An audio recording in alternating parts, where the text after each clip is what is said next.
Good morning students.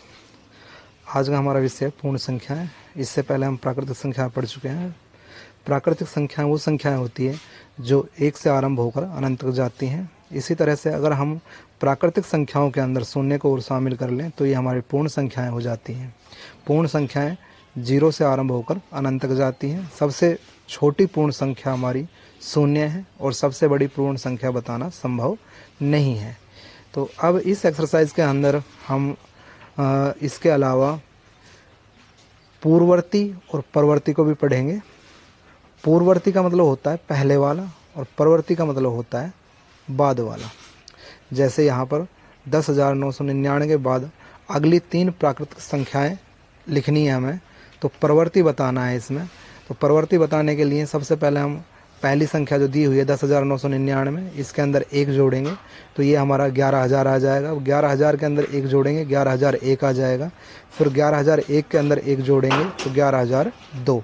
इस तरह से हमारी 10,999 की अगली 3 प्राकृतिक संख्याएं 11,000, 11,001, 11,002 हो जाएंगी। अगला क्वेश्चन है 10,001 से ठीक पहले आने वाली 3 पूर्ण संख्याएं लिखिए। तो ये हमारी पूर्ववर्ती है। 10,001 से आगे आने वाली संख्याएं, ठीक पीछे पहले आने वाली संख्याएं, उनमें से 1 घटाना है हमें तो ये 10,000 आ जाएगा। फिर 10,000 में से 1 घटाएंगे तो 9,999 आ जाएगा। फिर 9,999 में से 1 घटाएंगे तो 9,998 आ जाएगा। तो इस तरह से 10,001 से ठीक पहले आने वाली 3 पूर्ण संख्याएं हमारी 10,000, 9,999, 9,998 हो जाएंगी। थर्ड क्वेश्चन है सबसे छोटी पूर्ण संख्या कौन सी है। तो मैं अभी बता भी चुका हूँ, सबसे छोटी पूर्ण संख्या हमारी शून्य होती है। इसके बाद है 32 और 53 के बीच कितनी पूर्ण संख्याएं हैं। तो हम 53 में से 32 निकाला हमने और फिर 1 और माइनस कर देंगे तो ये आ जाएगा हमारा 20। अतः 32 और 53 के बीच में पूर्ण संख्याएं हमारी 20 होंगी। अगर इस तरह के क्वेश्चन आते हैं तो पहले जो संख्या दे रखी है उसको माइनस कर दो और उसमें से 1 और निकाल दो तो हमारी संख्या आ जाती है। अब अगला क्वेश्चन है निम्न में परवर्ती लिखिए। तो परवर्ती का मैंने मतलब बताया था कि आगे वाली संख्या बतानी है, उसमें 1 जोड़ना है। पूर्ववर्ती के लिए हम 1 घटाते हैं और परवर्ती के लिए हम 1 जोड़ते हैं।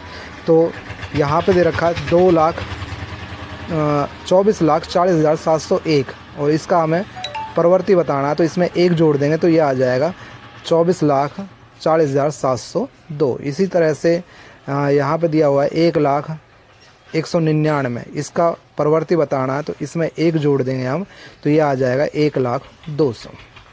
इसी तरह के क्वेश्चन है। अब अगले क्वेश्चन में हमें पूर्ववर्ती बताना है। तो पूर्ववर्ती का मतलब उससे पहले वाली संख्या 1 माइनस करना है हमें। तो 94 का पूर्ववर्ती क्या हो जाएगा, 94 माइनस 1 बराबर 93। इसी तरह से 10,000 का हमें पूर्ववर्ती निकालना है तो 10,000 में से 1 निकाल देंगे, माइनस कर देंगे तो कितना आ जाएगा 9,999। इसी तरह से दे रखा है हमें 20,809, इसका पूर्ववर्ती बताना है तो 1 माइनस कर देंगे तो ये आ जाएगा 20,889।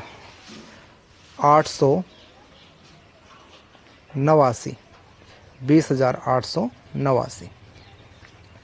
अगला क्वेश्चन है संख्याओं के निम्नलिखित युग्मों में से प्रत्येक के लिए संख्या रेखा पर कौन सी पूर्ण संख्या अन्य संख्या के बाईं ओर स्थित है। इनके बीच में उपयुक्त चिन्ह बड़ा है छोटा है का प्रयोग करते हुए इन्हें लिखिए।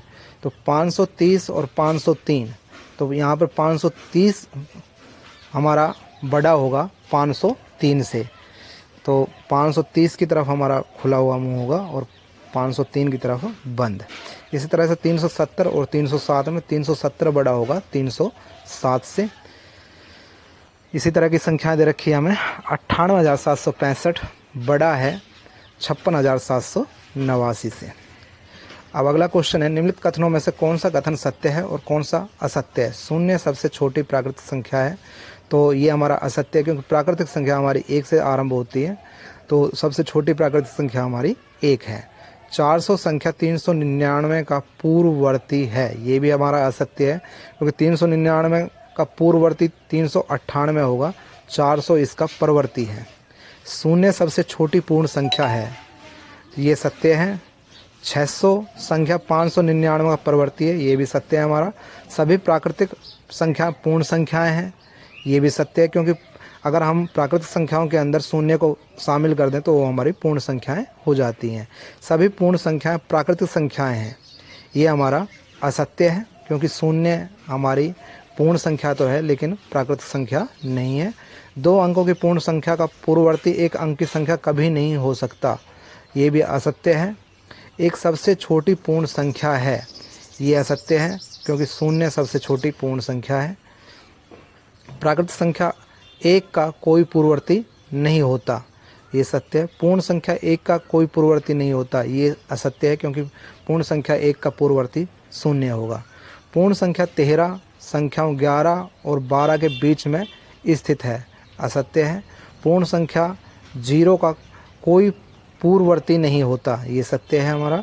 2 अंकों की संख्या का पूर्ववर्ती सदैव 2 अंकों की एक संख्या होती है, ये भी असत्य है, क्योंकि 10 हमारी 2 अंकों की संख्या है, इसका पूर्ववर्ती 9 होगा जो कि हमारी 1 अंक की संख्या है। तो ये आपको क्वेश्चंस करने हैं, इसमें कुछ मिस्टेक्स दे रखी हैं वो मैं आपको बता दूंगा, और सभी को अपने नोटबुक में ये नोट करना है।